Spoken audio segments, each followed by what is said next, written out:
So hello viewers, अगर आपको kaiju number 8 और डॉक्टर स्टोन वाला एनिमे काफ़ी अच्छा लगा तो आपको ये एनिमे भी जरूर पसंद आने वाला है। मेरी बात मानिए और इस वीडियो को 5 मिनट देख लीजिए बस, क्योंकि ये एनिमे डॉक्टर स्टोन और काइजू नंबर 8 का मिक्सचर है और मैं वादा करता हूँ आप बोर बिल्कुल नहीं होने वाले। तो कहानी की शुरुआत होती है साल 2025 से, जहाँ पर एक काइजू अचानक से हमला करने लगता है और इस दिन के बाद से ही पूरी दुनिया में काइजूस की संख्या बढ़ने लगती है और इससे बचने के लिए सरकार एक एंटी नेशनल काइजू फोर्स बनाती है जो काइजूस का सफाया कर सके। और यहाँ पे हमें इंडिया का भी रेफरेंस दिया जाता है और मुझे पता नहीं है कि जगह कौन सी है। अगर आप लोगों को पता है तो कमेंट में जरूर से बताइएगा। इसके कुछ पल बाद हमें दिखाया जाता है एक लड़का जो किसी से बात करने की कोशिश कर रहा होता है, लेकिन वो थोड़ा घबरा भी रहा होता है, जिसकी वजह से वो बात नहीं कर पाता और अपने क्लासरूम में आराम से बैठ जाता है। इसे ऐसा बैठा हुआ देखकर कुछ बच्चे इससे बात करने की कोशिश करते हैं और उससे पूछते हैं क्या तुम मेरे साथ खेलना चाहोगे। पर पता नहीं क्यों इस बात से ये बच्चा काफी ज्यादा घबरा जाता है और यहाँ से निकल लेता है। शायद ये बच्चा इंट्रोवर्ट से भी कोई ऊपर का लेवल का हो। और हाँ, मैं इस बच्चे का नाम बताना तो आपको भूल गया। इसका नाम है तेत्सुओ, जो अपने घर आता है जहाँ पे वो देखता है कि वहाँ पर एक रोबोट अपने राइट्स के लिए प्रोटेस्ट कर रहा है और वो कह रहा है कि मुझे फटना नहीं है, मुझे भी जीने का हक है। जिस बात को सुनकर वहाँ पे तेत्सुओ का पापा यानी उस रोबोट का मास्टर वहाँ पर आता है और वो कहता है कि हाँ, तुम्हें सच में जीने का हक नहीं है, मैंने तुम्हें इसलिए ही बनाया ताकि तुम काइजूस को मार सको फटकर। और ये सब देखकर इसके जो कलीग्स हैं इसका मजाक बना रहे होते हैं। पर यहाँ पर पता नहीं क्यों लेकिन तेत्सुओ को इस रोबोट पे काफी ज्यादा दया आ रही होती है। अगले दिन यहाँ पर फिर काइजूस का हमला होता है, जहाँ पर इससे लड़ने के लिए इस रोबोट को तैयार किया जा रहा होता है। लेकिन तभी ये रोबोट नोटिस करता है कि इसके पास कोई आ रहा है और जब वो वहाँ देखता है कि ये कौन है तो वहाँ होता है यहाँ पर तेत्सुओ।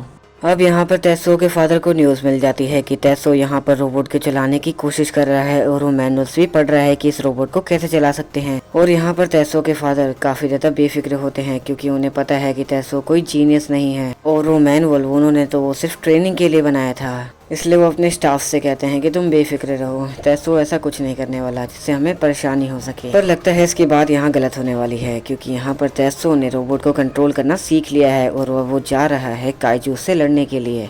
भले ही रोबोट समझा रहा होता है तेत्सुओ को कि उसका यूज ना करे क्योंकि वो रोबोट कभी भी फट सकता है, लेकिन यहाँ पर तेत्सुओ इसकी बात ना मानते हुए चला जाता है काइजूस को हंट करने के लिए और साथ ही साथ काइजू को अच्छी तरीके से मारता भी है, जिससे न्यूज इस बात को कवर कर रही होती है। और चूंकि यहाँ पर तेत्सुओ ने अभी भी लड़ाई करी इसलिए उसके हाथ पैर पूरे कांप रहे हैं, है तो वो फिर भी एक छोटा सा बच्चा ही। और यहाँ पर तेत्सुओ की हालत देखते ही देखते बिगड़ने लगती है। ऐसा इसलिए क्योंकि इसे लोगों से काफी ज्यादा डर लगता है, लोगों के नजरों के सामने आने से। खैर, अब इस दिन के बाद से ही काइजूस का हंट शुरू हो जाता है और उनके बुरे दिन आने लगते हैं, जिसकी वजह से काइजूस यहाँ पर काफी तेजी से घटने लगते हैं और तेत्सुओ का ऑरा धीरे धीरे बढ़ने लगता है और सब उसे सेवियर कह रहे होते हैं। और यहाँ पे तेत्सुओ इंसानियत की एक लौती उम्मीद बन चुका है। अब आखिर जितने भी काइजू मान ले, काइजू तो दोबारा आ जाएंगे क्योंकि वो उनके होम टाउन पे तो अटैक कर नहीं रहे।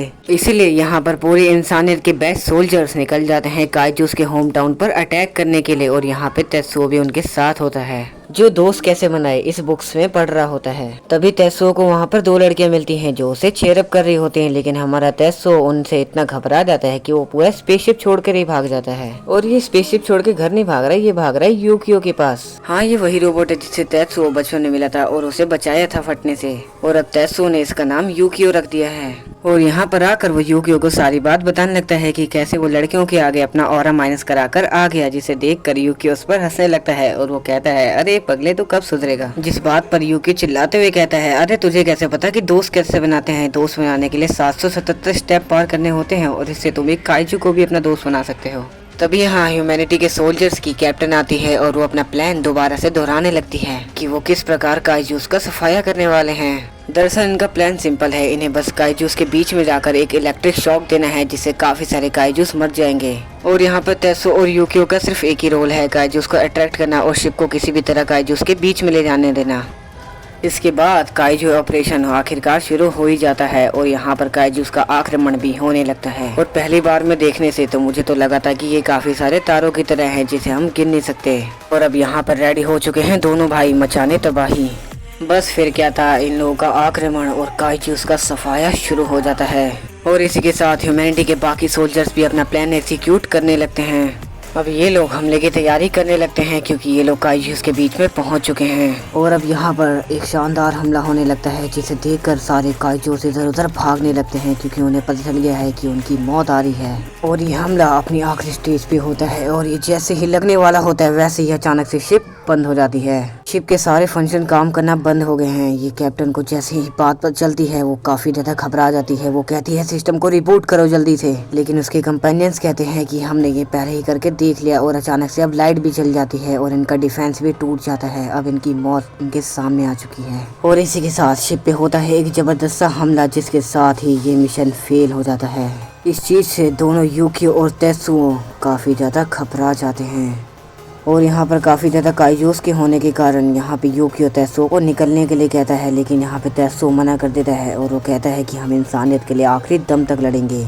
जो निर्णय तेत्सुओ के लिए काफ़ी ज़्यादा बेकार था क्योंकि वो हार काइजूस को रोके रखने के लिए और पृथ्वी को सेफ रखने के लिए यहाँ पर अपना Yukio self destruction mode on कर लेता है जिसके लिए वो बना था। और यहाँ पर मरते वक्त यूकियो सिर्फ तेत्सुओ से एक बात कहता है कि काफ़ी अच्छे और सारे दोस्त बनाना और कभी भी अकेला मत रहना।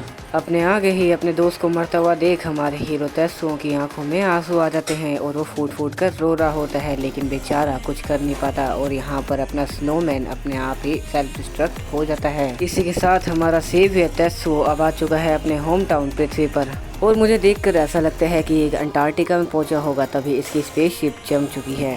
जागने के साथ तेत्सुओ पाता है कि वो पृथ्वी पर लगातार 8 सालों से सो रहा था। यहाँ पे हमारा सेवियर तेत्सुओ ये सोच रहा होता है कि वो जैसे ही स्पेसशिप से बाहर निकलेगा दुनिया भर के सारे लोग उसे चीयर अप करने लगेंगे जिससे वो काफ़ी ज़्यादा खुश हो जाएगा। पर जैसे ही वो बाहर निकलता है वो पाता है कुछ डरावना जिसे देखकर उसकी आंखें फट जाती हैं। वो पाता है कि पूरी पृथ्वी बर्फ से जम चुकी है और अब ये एक बर्फ का गोला बन चुकी है। इसी प्लॉट ट्विस्ट के साथ ही शानदार एनिमे का फर्स्ट एपिसोड होता है खत्म। अगर इस वीडियो पे 1000 व्यूज आ गए तो मैं इसका अगला पार्ट जरूर लाऊंगा।